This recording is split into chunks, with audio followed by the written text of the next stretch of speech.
Hello बच्चों, नमस्कार। कैसे हैं आप सब लोग? उम्मीद है शानदार, जिंदाबाद, ज़बरदस्त होंगे।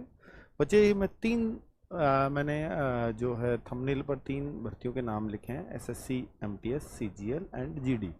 जीडी वालों के लिए कोई विशेष परिवर्तन नहीं हुआ है, लेकिन एग्ज़ाम डेट कैलेंडर में उनकी भी आई है, तो वो भी मैं बताता चलूँगा। बाकी एमटीएस और एसएससी सीजीएल के बहुत काम की वीडियो हो सकती है, तो मैं बच्चे इसके बारे में जानकारी आपको देने आया हूँ, क्योंकि ये कैलेंडर रात को किसी टाइम अपडेट हो गया था। और इसमें चूंकि बार बार लगातार बच्चों को यही था कि यार 11 जून से एसएससी सीजीएल के फॉर्म आने थे और 7 मई से एसएससी एमटीएस के फॉर्म आने थे। ये बहुत परेशान थे। तो यहाँ पर आप देख सकते हैं एमटीएस लिखा हुआ है और सीजीएल लिखा हुआ है। इन्होंने क्या किया है कि एमटीएस को अब सीजीएल के बाद कर दिया, जो कि इससे पहले होना था। एग्जाम भी पहले था, फॉर्म भी पहले थे, लेकिन अब फॉर्म भी सीजीएल के पहले हैं और एग्जाम भी सीजीएल का ही पहले है, क्योंकि ये प्रायोरिटी सीजीएल के एग्जाम को दे रहे हैं, क्योंकि इसमें ज़्यादा बच्चे बैठते हैं या कोई इनका रीज़न रहा हो, ठीक है, या इसमें ज़्यादा पोस्ट हैं। तो combined graduate level tier 1 24, sorry ये टीयर 1 तो है ही, पहले टीयर 1 ही होगा, और उसके एग्ज़ाम की डेट दे रखी है सितंबर अक्टूबर, जो पहले भी थी। उम्मीद ये थी कि अगर फॉर्म की डेट बढ़ेगी तो अब इसकी भी डेट बढ़ेगी और ये अक्टूबर नवंबर में जाएगा, पर ऐसा नहीं हुआ। सीजीएल के जो फॉर्म हैं वो तो जरूर डिले हुए, 11 जून की बजाय 24 जून हो गया, तो इसका मतलब 13 दिन लेट है। तो 24 जून से 24 जुलाई के बीच सीजीएल के फॉर्म भरे जाने हैं, और आज 15 जून को मैं ये वीडियो बना रहा हूँ। 9 दिन बाद एसएससी सीजीएल के फॉर्म आपके पास होंगे। बाकी मल्टीटास्किंग, और ये बच्चे लेटेस्ट अपडेट है, यानी आज ही कैलेंडर अपडेट हुआ है। इट मींस अब ये डेट चेंज नहीं होगी, इसमें कोई शक ना करे। और ये जो एग्जाम है ये 100% अब हो जाएगा सितंबर अक्टूबर में। सितंबर में चांस कम है, अक्टूबर में आप मानिए, अक्टूबर में 100% अब ये एग्जाम होना ही होना है। अब बच्चे बात कर लेते हैं एमटीएस की। तो एमटीएस 27 जून से फॉर्म आ रहे हैं, यानी जस्ट 3 दिन बाद, दोनों पैरेलल चलते रहेंगे फॉर्म। आप कहो वैकेंसीज कितनी है, तो एमटीएस की वैकेंसीज अभी क्लियर नहीं हुई हैं, लेकिन एसएससी सीजीएल की वैकेंसी आरटीआई वगैरह के थ्रू पूछी जा चुकी हैं और खुद ऑफिशियल अपडेट एसएससी ने दे दिया है, तो वो मैं आपको बताऊंगा। वो 15,000 से ज़्यादा है, ठीक है।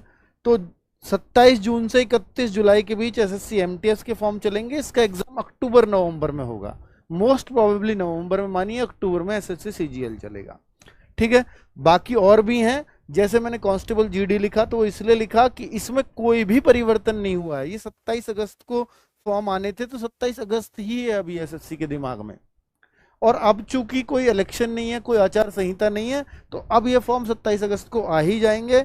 और एग्जाम शुरुआत में दिसंबर जनवरी ये देते थे, बीच में इन्होंने खुद नोटिस निकाला और ये जनवरी फरवरी कर दिया। एसएससी जीडी का एग्जाम जनवरी फरवरी में कराया जाएगा। क्लियर? ये पहला कैलेंडर है जिसमें ये दिसंबर जनवरी कहता था एसएससी जीडी का, तो अब इसको तो भूल जाइए। इसके बाद वो अपडेटेड कैलेंडर है। एमटीएस का 7 मई को आना था, जो अब 7 मई की जगह 27 जून को ही बना रहा है, ठीक है। तो अब ये पुराना कैलेंडर है, अब इसको भूल जाइए, नए कैलेंडर आपका आ चुका है। क्लियर बच्चों? यहां पर एक चीज और देखेंगे जो बहुत सारे पॉइंट बच्चों के मन में होंगे। एसएससी सीजीएल में 15,000 पद घोषित, बिल्कुल इस बात को दिमाग में रखो, क्योंकि एसएससी सीजीएल में बहुत कम बार ऐसा होता है कि 15,000 पद आपको देखने को मिले। आज तक 1-2 बार ही हुआ है, आज तक। तो इस बार ये बहुत बड़ी भर्ती होने वाली है एसएससी सीजीएल के मुकाबले अगर देखें तो। आगे सीजीएल की तैयारी अब से शुरू कर सकते हैं क्या? जी हाँ, एसएससी सीजीएल की तैयारी बहुत सारे बच्चों के मन में आता है कि सर अब से शुरू करें तो क्या हो सकता है। बच्चे वैसे तो ये वैकेंसी 7-8 हज़ार आती थी, लेकिन 15,000 देख करके ऐसे बच्चों की संख्या बहुत ज़्यादा बढ़ेगी कि मैं अब से करूंगा और मैं लग जाऊंगा। इतना आसान नहीं है, क्योंकि देखो जो यूपीएससी और पीसीएस में नहीं हो पाते वो सारे बच्चे इधर कूदते हैं। ना यहाँ हाइट की टेंशन है, ना यहाँ फिजिकल की टेंशन है, ना यहाँ मेडिकल की टेंशन है। ऐसी ऐसी पोस्ट हैं इसके अंदर, और बिल्कुल ऑफिस की जॉब है। तो भाई इसके लिए बहुत क्रेज होता है युवाओं में, इसलिए ये इतनी आसानी से नहीं मिलती। इसके लिए थोड़ी लंबी तैयारी लगती है, और अगर आपने पहले कभी कोई तैयारी नहीं की है तो फिर आप एक्स्ट्रा टैलेंटेड होने चाहिए, अब से तैयारी शुरू करो और लग जाओ। इतना टैलेंट मिलना थोड़ा मुश्किल हो जाएगा, है ना। तो थोड़ी प्रैक्टिस मांगता है, सीजीएल का एग्जाम मांगता है कि कम से कम आपकी 8-10 महीने की, 1 साल की तैयारी हो, कम से कम है। 1 साल तो मान करके चलो आपको सीजीएल को देना ही होगा, तभी आप अच्छी पोस्ट इसमें निकाल पाओगे। ये मैं ईमानदार सजेशन दे रहा हूं आपको। कोई भी ये भी बरगला सकता है कि भाई हाँ अब से करोगे तो हो जाएगा, वो इतना आसान नहीं है। सीजीएल को अपियरिंग वाले भर सकते हैं क्या? तो हाँ, ये बात आती है बच्चों की, सीजीएल को जो बच्चे बीएससी में, बीए में फाइनल ईयर में, जिनका रिजल्ट पेंडिंग है, अभी जून में आएगा, जुलाई में आएगा, बहुत सारे बच्चों का, वैसे तो फॉर्म आने तक बहुत सारे बच्चों का आ जाएगा रिजल्ट, पर कुछ का पेंडिंग रह जाता है। तो इसमें ऐसा रहता है ज़्यादातर, जो मुझे भी लग रहा है, अब 31 अगस्त को आपकी फाइनल ईयर का रिजल्ट आ जाना चाहिए। अगर वो तब तक आ जाए तो आप ये फॉर्म भर सकते हो, ऐसा वहां पर रहता है प्रावधान। बाकी और नोटिफिकेशन से ही ज्यादा क्लियर होगा। सीजीएल एंड एमटीएस दोनों एग्जाम देने हैं, क्या करें? बहुत सारे बच्चों का मन में डाउट होता है, और बहुत सारे बच्चे ऐसे भी हैं कि जो बेरोजगार हैं, तो वो उनको फर्क नहीं पड़ता कि मेरा सीजीएल में हो या एमटीएस में हो। और मैं ये भी कहता हूं, आपसे भी कहता हूं कि अगर आप बेरोजगार हैं तो आपको फर्क नहीं पड़ना चाहिए कि मुझे एमटीएस की जॉब मिल रही है सीजीएल की। मैंने बहुत सारे ऐसे बच्चों को देखा है कि एमटीएस की जॉब ले लेते हैं, वहां पढ़ने के लिए प्रॉपर टाइम, और एक बेरोजगारी का धब्बा धुल जाएगा, पढ़ने के लिए टाइम मिल जाता है एमटीएस की जॉब में। मंडे टू फ्राइडे जॉब होती है, सैटरडे संडे रेस्ट होता है। और जो 9 to 5:30 की जॉब होती है, या 9:30 से 6 तक की जॉब होती है, वहां भी आपको 2-3 घंटे का काम होता है, फिर बैठ के आपके पढ़ सकते हो। तो ये जो चीजें हैं बच्चे, ये एमटीएस के साथ पॉसिबल है। फिलहाल कोशिश ये होना चाहिए कि भाई एमटीएस निकल जाए या सीजीएल निकल जाए, एमटीएस भी निकले तो फॉर्म भरो, क्योंकि इस पे जाने के बाद आप यहाँ तैयारी कर सकते हो। और बहुत सारे बच्चे, जो मैं कह रहा था, मैंने ऐसे देखे हैं कि मैं जब जॉब कर रहा था 10 साल मैंने एसएससी सीजीएल की एमईए में जॉब की है, असिस्टेंट सेक्शन ऑफिसर और बाद में सेक्शन ऑफिसर की। तो बच्चे वहाँ पर कई सारे एमटीएस मैंने देखे जो आए और अलग अलग डिपार्टमेंट में सीजीएल के थ्रू फिर सेलेक्ट होकर के चले गए, बहुत सारे। ठीक है, तो आप भी ये कर सकते हो। हालांकि मैं ये नहीं कहता कि एमटीएस की बहुत अच्छी जॉब है, युवाओं को प्रेरित करने वाली जॉब है, नहीं है, पर एक बेरोजगारी का धब्बा धोने वाली जॉब तो है। ऐसा नहीं है कि वहां पे आपको किसी का पानी भरना है जाके, वो जमाने खत्म हो चुके हैं। ठीक है, वो सब चीजें नहीं करनी है। तो आरडब्ल्यूए का अब बाद में अगर आप ये पूछना चाहो कि भाई मैं आरडब्ल्यूए कोई इसके ऊपर बैच लेके आएगा, देखिए सीजीएल के लिए हम जनवरी में बैच लेके आए थे विनर जी। अब चूंकि सीजीएल के लिए एक प्रॉपर टाइम 3 महीने मुझे लगता है कि अब मिल जाएंगे फॉर्म से, तो सीजीएल के लिए विनर 2.0 में जरूर लेके आऊंगा। उसमें आपका जितने भी बच्चों ने विनर लिया है उनका एक रिवीजन टाइप भी हो जाएगा, एक दोबारा से प्रैक्टिस हो जाएगी।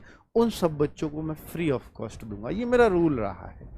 ठीक है, विनर 2.0 बिल्कुल कमिंग सून है सीजीएल के लिए, और एसएससी एमटीएस के लिए भी हम एक सेपरेट बैच लॉन्च करेंगे। लेकिन अगर आपको दोनों एग्जाम देने हैं तो आप एसएससी सीजीएल बैच से जुड़ जाइएगा, तो आपका एमटीएस वैसे ही क्लियर हो जाएगा। क्योंकि चीजें मैथ्स, रीजनिंग हो, जीएस हो, इंग्लिश हो हो सकता है उसमें उसका वेटेज अलग है, उसका लेवल अलग आएगा, लेकिन सीजीएल से दोनों लेवल बहुत आसानी से क्लियर किए जा सकते हैं। लेकिन कोई बच्चा एमटीएस डेडिकेटेडली तैयारी कर रहा है तो उसके लिए फिर वो एमटीएस का बैच ही चलेगा। ठीक है, तो एसएससी एमटीएस के लिए 27 जून से फॉर्म है, और इसके लिए आरडब्ल्यू टीम कमिंग सून है, उसकी चिंता मत करिए, क्योंकि यहाँ पर 3 से 4 महीने आराम से मिल रहे हैं।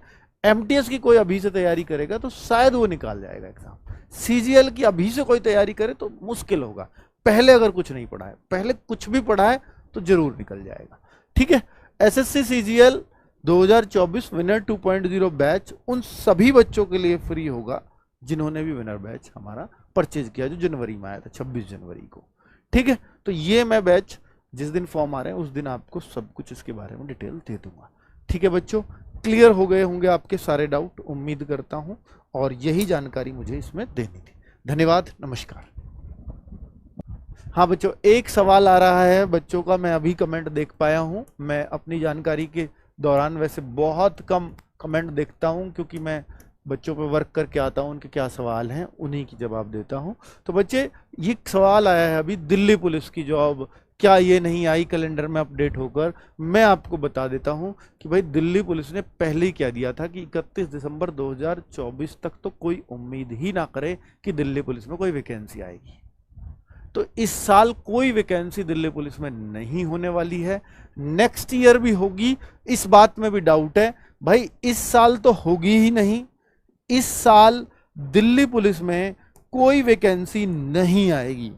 नेक्स्ट ईयर भी अगर कोई मुझसे पूछे तो नेक्स्ट ईयर भी मैं डाउट में हूं कि दिल्ली पुलिस आए। नेक्स्ट ईयर भी डाउट है। उससे नेक्स्ट ईयर पूरे चांस रहेंगे कि दिल्ली पुलिस की वैकेंसी आए, यानी 2026। बाकी बच्चे, तसल्ली देने को मैं कुछ भी बता सकता हूं आपको वो क्षणिक खुशी दे सकती है, लेकिन बाद में मेरे ऊपर से भरोसा उठ जाएगा कि यार ऐसे बोला था और अब ऐसे हो रहा है। ठीक है, ये मेरा, फिर भी मैं बोल रहा हूं, ये मेरा अपना अनुमान है। जैसा दिल्ली पुलिस का पिछला ट्रैक रिकॉर्ड रहा है, या अब जो डिपार्टमेंट में मैं अगर संपर्क में हूं, तो मुझे फिलहाल उसके पॉजिटिव साइन नहीं दिख रहे हैं। धन्यवाद, नमस्कार।